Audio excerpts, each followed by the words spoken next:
Hi, everybody. I'm Chantal Yashova, And I'm Brian Balfour. and we're presenting today on Cabotegravir for HIV prevention in cisgender men and transgender women.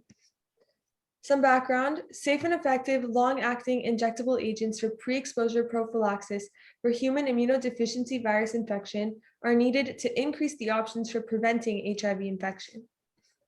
Moving on to methods. The authors conducted a randomized, double-blind, double-dummy, non-inferiority trial to compare long-acting injectable cabotegravir, which is an integra-strand transfer inhibitor at a dose of 600 milligrams given intramuscularly every 8 weeks with a daily oral tenofovir disoproxil fumarate emtricitabine for the prevention of HIV infection in at-risk cisgender men who have sex with men and at-risk transgender women who have sex with men. Participants were randomly assigned to receive one of the two regimens and were followed for 153 weeks. HIV testing and safety evaluations were performed. The primary endpoint was incident HIV infection. Results. The intention to treat population included 4,566 participants who underwent randomization. 570 identified as transgender women, and the median age was 26 years.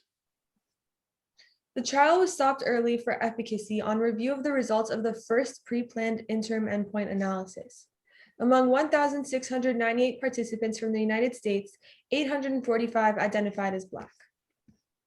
Incident HIV infection occurred in 52 participants, 13 in the cabotegravir group, which is an incidence of 0.41 per 100 person years, and 39 in the TDF-FTC group, which is an incidence of 1.22 per 100 person years. The hazard ratio being 0.34 on a 95% confidence interval from 0.18 to 0.62. The effect was consistent across pre-specified subgroups. Injection site reactions were reported in 81.4% of the participants in the cabotegravir group and in 31.3% of those in the TDF-FTC group. In the participants in whom HIV infection was diagnosed after exposure to Cab-LA, INSTI resistance and delays in the detection of HIV infection were noted. No safety concerns were identified. In conclusion, Cab-LA was superior to daily oral TDF-FTC in preventing HIV infection in men who have sex with men and transgender women. Strategies are needed to prevent INSTI resistance in case of Cab-LA PrEP failure.